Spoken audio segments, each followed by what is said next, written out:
तो कैसे हैं आप लोग। आलिया भट्ट की नई मूवी गंगूबाई काठियावाड़ रिलीज हो चुकी है। मूवी गंगूबाई के ऊपर है, जो माफिया क्वीन के नाम से फेमस थी, जिनके ऊपर एक बुक भी लिखी गई थी, गंगूबाई माफिया क्वीन। मूवी काफ़ी ज़्यादा धमाकेदार है, तो ज़्यादा देर नहीं करते हैं, लेट्स बिगिन द शो। देखो यार, मूवी प्रोस्टिट्यूट्स के ऊपर है, तो 18+ बातें होने वाली हैं, तो ईयरफोन्स ज़रूर लगा लेना।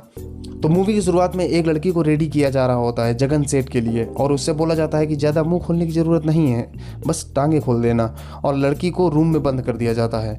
जगन सेठ आता है, डोर बंद होता है और चीखने की आवाज़ आती है। फिर कुछ लड़कियां सो रही होती हैं, लड़की अभी भी चीख रही होती है। तभी एक लड़की जाती है और बोलती है, रश्मि बाई, पूरे 3 दिन हो चुके हैं लेकिन ये लड़की अभी भी चीख रही है, इसका मुंह नहीं बंद हो रहा है, कितना पिटवा होगी। 14 साल की बच्ची है, जो अगर ज़्यादा पीट दिया और ये मर मुरा गई तो पुलिस तुझे घसीटते हुए यहाँ से ले जाएगी, तो ज़्यादा रिस्क मत ले। और इसे सिर्फ गंगूबाई ठीक कर सकती है। और फिर एंट्री होती है गंगूबाई की, मतलब आलिया भट्ट की, जहाँ उसकी गाड़ी का तेल ख़त्म हो जाता है और वो कहती है, मोहल्ले में पैदल चलवाएगा, इज्जत उतारेगा तू मेरी।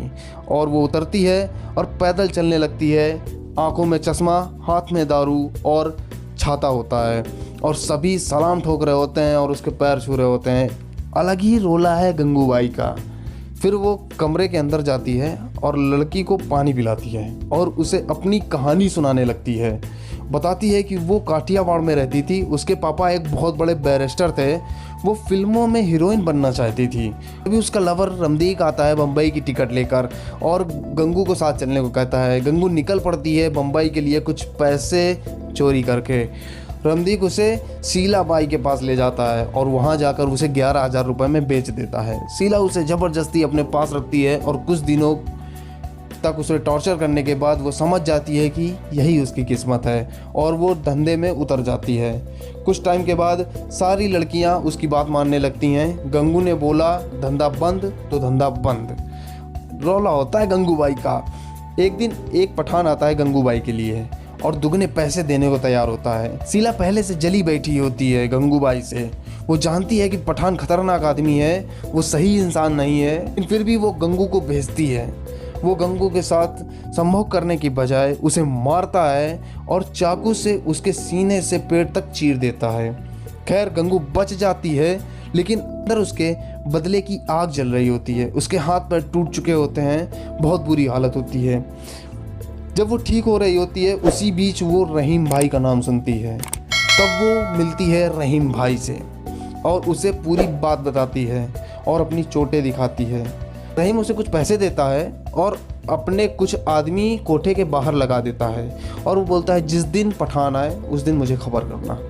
एक दिन वो पठान फिर आता है और इस बार वो 4 गुना पैसे देने को तैयार होता है। गंगू मान जाती है, उसे पैसे लेने को बोलती है और अंदर चली जाती है।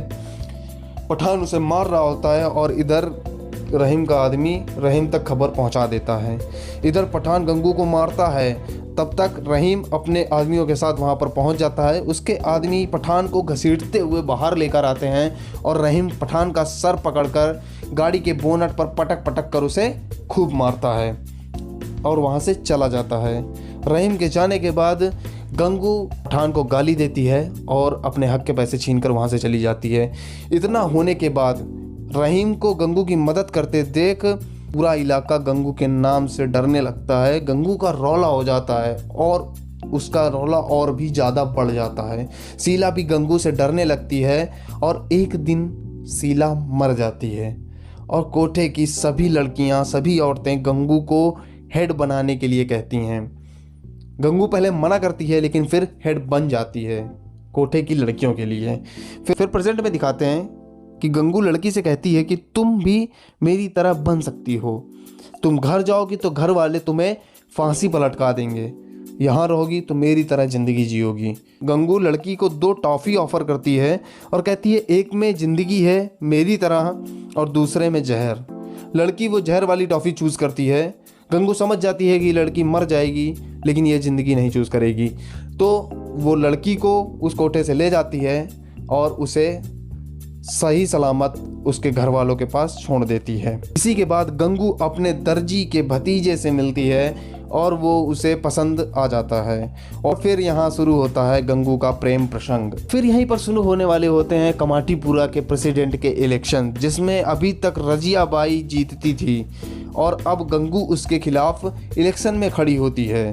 वो रहीम भाई से ईद में मिलने जाती है और उनसे कमाटीपुरा के दारू के धंधे मांगती है, जिससे कि उसका धंधा और ज़्यादा चलेगा और इलेक्शन के लिए उसे जो पैसे की ज़रूरत है वो भी पूरी हो जाएगी और रहीम का धंधा भी बढ़ जाएगा। रहीम भाई पहले तो उसे मना करते हैं क्योंकि उसके उसूलों के खिलाफ होता है, लेकिन फिर बहन बोलता था रहीम उसको, तो बात कैसे टाल देता, तो थोड़ी देर बाद वो मान जाता है। रजिया बाई गंगू के कोठे में रेड पड़वा देती है, जिससे पुलिस आती है और कुछ ढूंढती रहती है, लेकिन उन्हें कुछ भी नहीं मिलता। गंगू उन्हें पैसे देकर उनका मुंह बंद कर देती है। फिर एक दिन गंगू की मुलाकात होती है रजिया बाई से। दोनों एक दूसरे को धमकाते हैं, जहां रजिया अपना भाषण रखती है और जिसमें गंगू को बुलाती है, लेकिन गंगू उसी दिन अपने इलाके में मूवी लगवा देती है, जिससे कमाटीपुरा की सारी औरतें, सारी वेश्याएं वहां पर आ जाती हैं, जिससे कि रजिया का भाषण सुनने कोई भी नहीं जाता है, जिससे रजिया बहुत ज़्यादा जल जाती है। और इसी बीच गंगू अपने कोठे की कुसुम की बेटी रोशनी की शादी करा देती है अपने प्रेमी अफशान से, अपने दर्द को दबाकर, जिससे कि लोगों का भला हो सके और उस बेचारी लड़की की ज़िंदगी बन सके, नहीं तो वो भी एक प्रोस्टिट्यूट बन जाती। फिर इलेक्शन का रिज़ल्ट आता है और गंगूबाई प्रेसिडेंट बन जाती है। फिर इसके बाद एक स्कूल की वजह से कमाटीपुरा खाली करने की बात आ जाती है, जहाँ पर सभी औरतें, सभी वेश्याएं बेघर होने वाली होती हैं। गंगू स्कूल जाती है, जहाँ पर उसकी मुलाकात रिपोर्टर फैजी से होती है और वो रिपोर्टर गंगू की बातें लोगों तक पहुँचाता है, जहाँ पर गंगू काफ़ी ज़्यादा पॉपुलर हो जाती है। और फिर कुछ दिनों बाद इसी बीच गंगू की बहुत जिगरी दोस्त का इंतकाल हो जाता है, वो मर जाती है, जिससे पूरा इलाका गम में हो जाता है। फिर कुछ दिनों के बाद रिपोर्टर फैजी गंगू को मौका देता है एक पार्टी के बीच में बोलने का, जहां बहुत सारे लोग इकट्ठा हुए होते हैं। एक बहुत बड़ा इवेंट हो रहा होता है, जहां पर गंगूबाई को अपनी बात रखने का मौका मिलता है। गंगूबाई जाती है और बहुत ही अच्छे तरीके से, बहुत ही अच्छे अल्फाज में अपने बातों को रखती है, बिल्कुल दिल से, जहाँ पर उसकी बातें बहुत ज़्यादा पसंद की जाती हैं और गंगू बहुत ही ज़्यादा फेमस हो जाती है। उसके बाद एक मिनिस्टर मिलने आता है गंगूबाई से और बोलता है कि तुम मेरा सपोर्ट करो। तब गंगूबाई कहती है कि आप मुझे प्रधानमंत्री जी से मिलवा दो, मैं आपका सपोर्ट कर दूंगी। दोनों लोग अपना अपना काम करते हैं। इधर गंगू मंत्री जी का सपोर्ट करती है और उधर मंत्री जी प्रधानमंत्री जी से मिलने की मीटिंग फिक्स करा देते हैं। गंगू दिल्ली जाती है प्रधानमंत्री जी से मिलने के लिए, कमाटीपुरा को बचाने के लिए।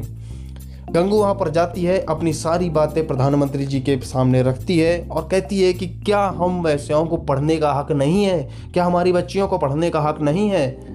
वो पढ़ने का हक मांगती है और कमाटीपुरा खाली न करने का वचन मांगती है, जिससे कि प्रधानमंत्री जी कहते हैं कि हाँ हम कोशिश करेंगे। गंगू सफल होती है और कमाटीपुरा बच जाता है और गंगू वास्तविक हीरोइन बन जाती है।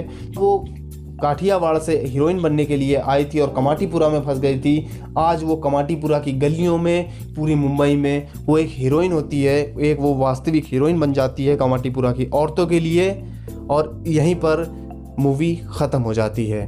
तो मूवी आपको कैसी लगी है कमेंट करके बताओ, और जो अगर आपको वीडियो पसंद आया हो तो वीडियो को लाइक कर दो, शेयर कर दो, चैनल को सब्सक्राइब जरूर कर लेना और बेल आइकन जरूर प्रेस कर देना, जिससे कि ऐसे ही धमाकेदार वीडियोस, मूवी की अपडेट और मूवी के नए नए एक्सप्लेनेशन वीडियोस आपसे मिस ना हो। मिलते हैं आपसे अगले वीडियो में, तब तक के लिए धन्यवाद, बाय बाय।